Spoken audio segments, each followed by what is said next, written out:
حداد امہ راستہ حق۔ ارشاد فرمایا مدنی کریم صلی اللہ تعالی علیہ وسلم نے، اللہ جس سے ناراض ہو اس سے مال نہیں چھینتا، اس سے کاروبار نہیں چھینتا، اس سے اولاد نہیں چھینتا، اس سے بیوی بچوں کی دولت نہیں چھینتا، اس سے جوانی نہیں چھینتا، اس سے صحت نہیں چھینتا، اس سے اس کی عزت عہدہ نہیں چھینتا۔ اللہ جس سے ناراض ہوتا ہے ساری چیزیں دیتا ہے مگر سجدے کی توفیق چھین لیتا ہے۔ کسی بھی نماز کے وقت کی اذان ہو گئی، بیٹے کو باپ نے کہہ دیا جا مجھے موٹر سائیکل پر بٹھا کے مسجد میں چھوڑ گیا۔ ایک گھر سے دو افراد نکلے، ایک باپ نکلا ایک بیٹا نکلا۔ بیٹا آگے بیٹھ کے موٹر سائیکل چلا رہا ہے، باپ پیچھے بیٹھ کے موٹر سائیکل کی سواری کر رہا ہے۔ مسجد کے دروازے پر دونوں رکے، پیچھے والا مسجد میں آ گیا، آگے والا منہ دیکھتا رہ گیا۔ باپ بھی حیران ہے، نمازی بھی حیران ہے، باپ کو چھوڑ کے بیٹا چلا گیا۔ اللہ کی قسم نہ باپ لا سکتا تھا نہ بیٹا آ سکتا تھا۔ دروازے پر کھڑا فرشتہ پہرے دار، اس کے ہاتھ میں سجدہ کرنے والوں کا رجسٹر تھا، فرشتہ نام تھا۔ اللہ اکبر، اس نے دیکھا موٹر سائیکل پر آنے والوں میں باپ کا نام تو ہے بیٹے کا نام نہیں۔ بیٹے نے آنے کی کوشش بھی کی، فرشتے نے تھپڑ مار کر بھگا دیا۔ خبردار باہر نکل جا، آج کی نماز کی فہرست میں نے تیرا نام ہی نہیں دیکھا ہے۔ بھوکا رہنا برداشت کر لینا، بیمار رہنا برداشت کر لینا، تنگی میں رہنا برداشت کر لینا، بے اولاد رہنا برداشت کر لینا، بے نمازی ہونا برداشت نہ کرنا۔ ایک بے نمازی کی نحوست دائیں بائیں آگے پیچھے 40 گھروں تک جاتی ہے۔ اللہ اکبر، تمہیں کیا پتا ایک بے نمازی تمہارے محلے میں سے گزر گیا، اس نے گلی کا یوں کر کے پردہ تمہارے گھر کا گزرتے ہوئے اٹھا دیا، اندر قدم نہ رکھا، پردہ ہٹا کر تمہارے گھر کے اندر دیکھ لیا۔ اس بے نمازی کی نگاہ کی نحوست سے گھر اور گھر والوں پر 40 دن تک خدا کی لعنت پڑتی رہتی ہے۔ جناب عیسیٰ علیہ السلام کا ایک بستی سے گزر ہوا، اللہ کے پیغمبر نے بستی والوں کو خوشحال دیکھا، وہاں کے لوگوں کو اللہ کی نعمتوں سے فائدہ اٹھاتے دیکھا۔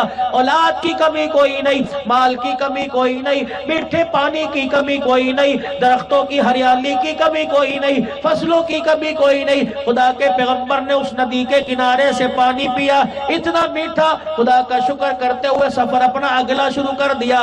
چل کچھ عرصے کے بعد واپس آئے، بستی بستی نہ رہی، لوگ نہ رہے، وہ درختوں پر خزاں آ گئی، پانی کی ندی خشک ہو گئی، لوگوں کے کپڑے پھٹے ہوئے، اناج کی غلوں کو آگ نے آ کے چھو لیا۔ خدا کا پیغمبر رونے لگ گیا، الہی یہ بستی کی بستی وہ نہیں ہے، میں بھول گیا۔ اللہ کے پیغمبر پہ وہی آئی، بستی بھی وہی ہے اور تو بھولنا کوئی نہیں۔ الہ العالمین اتنی خوشحالی بدحالی میں کیسے تبدیل ہو گئی؟ فرمایا میرا عیسیٰ تو بستی والوں کو خوشحال دیکھ کے گیا تھا، تیرے بعد ایک آدمی یہاں سے گزرا جو سجدے کا انکاری تھا، جس نے ساری زندگی میں کبھی سجدہ نہ کیا، اس بستی کے پاس سے گزرا جو ندی بستی کی طرف جاری، گوٹھ گاؤں کی طرف جاری تھی، اس نے پانی نہ پیا بلکہ اپنے یوں کر کے ہاتھ ندی میں ڈال کر ہاتھوں کو دھو لیا۔ اس کی ہاتھوں کی نحوست کی وجہ سے پروردگار عالم نے ساری بستی کو اجاڑ کے رکھ دیا ہے۔ مجھے ایمانداری سے بتلاؤ، بے نمازی ندی میں ہاتھ دھوئے بستی اجڑ جائے، اور جس گھر کے اندر 10 بے نمازی ہو، حکومت کیا کرے گی؟ نیازی خال کیا کرے گا؟ مولانا فضل الرحمان صاحب کیا کریں گے؟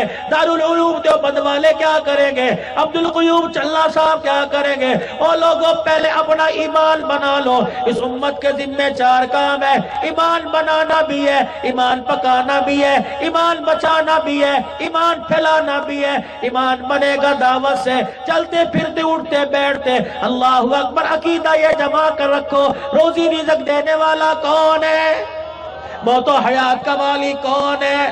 غمی خوشی کا مالک کون ہے؟ اللہ اکبر. نظر و نیاز کا مالک کون ہے؟ بچے بچی دینے والا کون ہے؟ یہب لمن یشاء اناثا ویہب لمن یشاء الذکور. میری مرضی، چاہوں تو میں کسی کو جتنا بھی نافرمان کیوں نہ ہو بال مچردار کر دوں، آل اولاد والا کر دوں، نہ چاہوں عائشہ کی گود کو آباد نہ کروں. مدینے پاک کا حجرہ عائشہ ہے. اللہ اکبر. ایک بچہ مدینے کا چھوٹا سا پردہ اٹھا کے اندر آ گیا، اما عائشہ کے ویڑے میں کھیلنے لگ گیا، آنگن میں کھیلنے لگ گیا.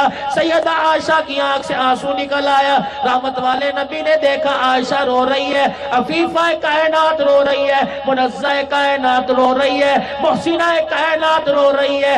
اللہ اکبر. عائشہ رضی اللہ عنہ کو اشارہ کر کے پوچھا، اے عائشہ کیوں رو رہی ہے؟ سیدہ عائشہ نے حضور کے سامنے جھولی پھیلا دی اور بچے کی طرف اشارہ کیا. کملی والے کاش ایسا بھی میری گود میں آ جائے. نبوت کی آنکھوں میں آنسو آ گئے. اپنے ہاتھ کا اشارہ آسمان کی طرف کر دیا. فرما عائشہ اب خاتم النبی ضرور ہے، اب امام الانبیاء ضرور ہے، ہم سید الانبیاء ضرور ہے، لیکن عائشہ کال کھول کے سن لے، یا اختیار میرا نہیں چلتا بلکہ میرے خدا کا چلتا ہے. کیا خیال ہے 10-15 منٹ بات کر لوں کہ ختم کر دوں؟ اجازت ہے؟ کھلے دل سے کہہ رہے ہو؟ اٹھ کے جاؤ گے تو نہیں؟ پکی؟ میرا گھر تو بڑی دور ہے، میں تو جا ہی نہیں سکتا. تمہارا گھر تو بڑا قریب ہے.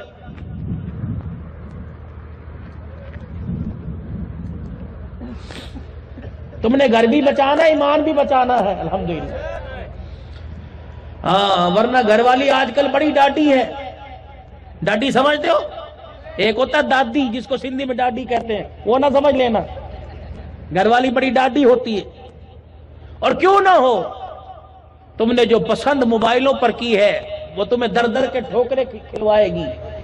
اس معاملے میں ماں باپ کی پسند رکھو، خدا کی قسم ہاتھ پکڑ کے جنت میں لے جائے گا، مگر نہ پریشان ہو گئے. ایک آدمی کی بیوی فوت ہو گئی. وہ پہلی گھر والی سے بڑا تنگ تھا، گھر والی اس سے تنگ، وہ اس سے تنگ، دونوں ایک دوسرے کو دیکھ کے موت مانگتے تھے. بیوی بے ہوش ہو گئی، کومے میں چلی گئی، لوگ سمجھے مر گئی. گرم پانی سے غسل دے دیا، کفن پہنا دیا. جنازہ اٹھا کے جب گلی میں لے جا رہے تھے، شوہر بڑا آگے محبت دکھا رہا تھا، کلمہ شہادت کے نعرے لگا رہا تھا. وہ رات کے اندھیرے میں جنازہ بجلی کے کھمبے میں ٹکرایا، عورت اٹھ کے بیٹھ گئے. جب عورت اٹھ کے بیٹھی، شوہر کی جان نکل گئی، لال پیلا ہو گیا. لگا میں نہیں تھا، یہ تھے سارے. انہوں نے کہا تو گھر چل. گھر جا کے جو ہوا سو ہوا. کچھ عرصے کے بعد قدرتی بیوی کا انتقال ہو گیا. دفنانے تک شوہر کی جان میں جان نہ رہی. جب جنازہ اٹھا تو سارا محلہ کہہ رہا تھا کلمہ شہادت، کلمہ شہادت. اور جو شوہر تھا جنازے کے آگے چھلانگے مار مار کے کہہ رہا تھا کھمبا بچا کے، کھمبا بچا کے، کھمبا. تو بھائی تم نے گھر بھی جانا ہے، تمہاری مہربانی ہے، گھر بچا کے. وہ لوگ کہتے ہیں قائد تیری سنیں گے بات ساری رات. ہاں قاضی تیری سنیں. اب تو قاضی گھر بیٹھی ہے انشاءاللہ تعالی. کئیوں کے فون پر میسیج آگے ہوں گے کہ اب صبح ہی اچھی، اب نہ آنا. اللہ اکبر. تو نماز اللہ کے ساتھ تعلق. اس امت کے ذمہ 4 کام: ایمان کا بنانا بھی، ایمان کا پکانا بھی، ایمان کا بچانا بھی، ایمان کا پھیلانا بھی. ایمان بنے گا دعوت سے. یا ایھا الناس قولوا لا الہ الا اللہ.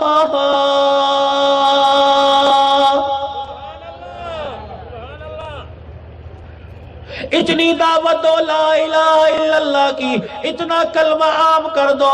رب ذوالجلال کی قسم ہے حاجی وہاب تو نہیں بن سکتے، لیکن حاجی عبدالوہاب کے سارے خادم ضرور بن سکتے ہیں.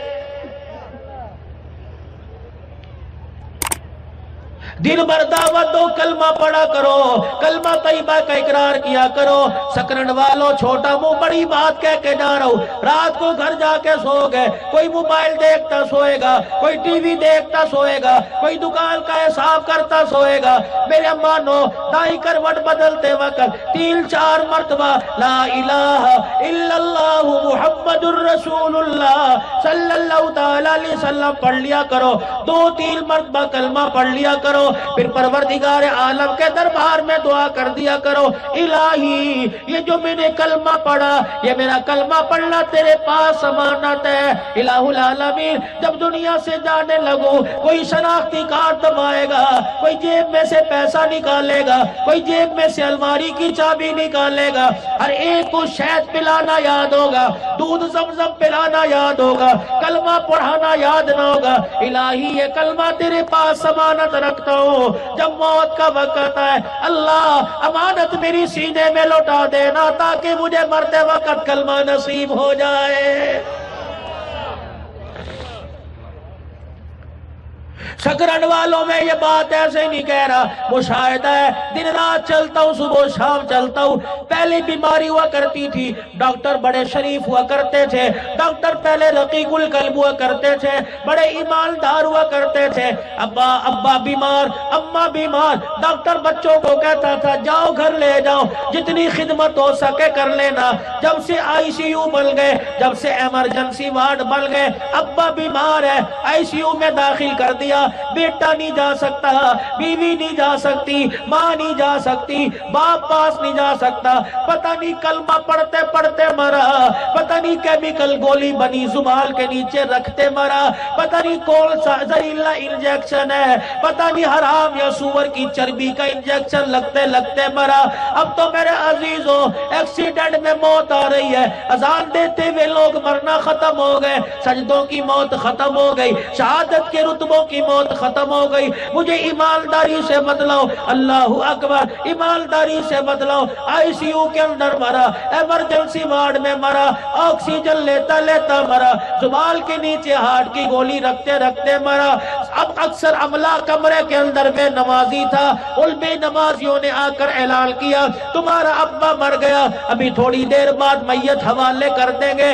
اکثر منہ باندھنے والے بے نمازی، پیروں کے انگوٹھے باندھنے والے بے نمازی، ایمبولینس کا عملہ اکثر بے نمازی، مسجدوں میں اعلان جا کر کرنے والے اکثر بے نمازی، بیری کے پتے لانے والے اکثر بے نمازی، گرم پانی کرنے والیاں اکثر بے نمازی، کپڑے اتارنے والے اکثر بے نمازی، کفن لانے سینے والے اکثر بے نمازی، غسل دینے والے اکثر بے نمازی، جنازے والی چرپائی پہ ڈالنے والے اکثر بے نمازی، جنازے کا اعلان کرنے والے آ جاؤ میت کا آخری دیدار کر لو۔ کہنے میں نہیں کہہ رہا، میرا اللہ کہہ رہا ہے، جس قوم میں ابو بکر موجود ہو، میرے ابو بکر کے ہوتے ہوئے کسی دوسرے کو مصلی پر آنے کی اجازت نہیں ہے۔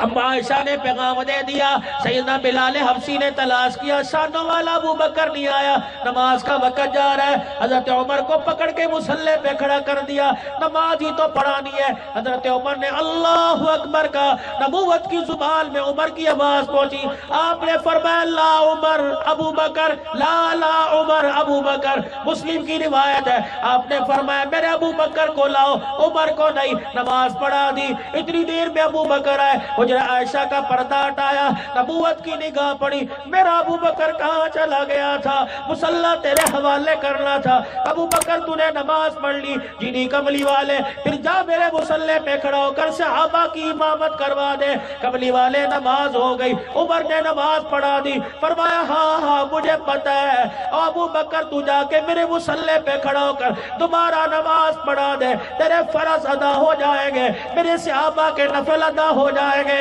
تاکہ کسی بھونکنے والے کتے کو جرت نہ پڑے، دنیا آنکھوں سے دیکھ کے کہہ دے نبی اپنی حیاتی میں مصلی ابو بکر کے حوالے کر کے چلا گیا تھا۔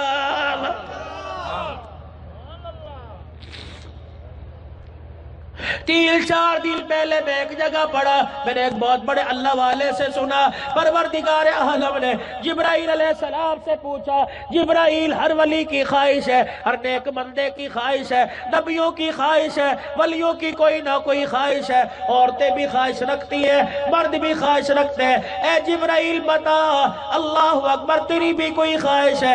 جبرائیل مسکرا کے رب کے سامنے کھڑے ہو گئے، کملی اللہ پاک میری بھی خواہش ہے۔ جبرائیل بتا تیری کیا خواہش ہے؟ کہ اللہ جل شانہ کاش میں جبرائیل نہ ہوتا، میں ابو بکر صدیق ہو جاتا۔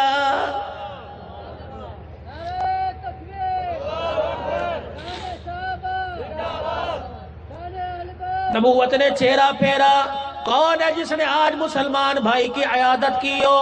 حضرت عمر نے کہا یہ کام ابو بکر کے علاوہ کوئی نہیں کر سکتا۔ سیدنا صدیق اکبر نے کہا جی عبد الرحمن بن عوف کے مرض کی عیادت کر کے آ گیا، حضور نے فرمایا بیٹھ جاؤ۔ دوسرا اعلان فجر کے وقت ہو رہا ہے، نبوت نے اعلان کیا آج کون ایسا جوان آدمی، آج کون ایسا بوڑھا جس نے آج نفلی روزہ بھی رکھ لیا ہو؟ پتا تھا رمضان کے مہینے میں امت روزے نہیں رکھے گی، میرے نبی نے نفلی روزوں کی اہمیت بتلا کر فرضی روزوں کی اہمیت بتلائی، فرضی روزوں کے بارے میں بتلا دیا۔ کون ہے جس نے آج روزہ رکھا؟ حضرت عمر آگے بڑھے، سیدنا صدیق اکبر کی بغلوں میں بائیں ڈال کے کھڑا کر دیا کہ کملی والے سارے صحابہ میں یہ کام ابو بکر کے علاوہ کوئی نہیں کر سکتا ہے۔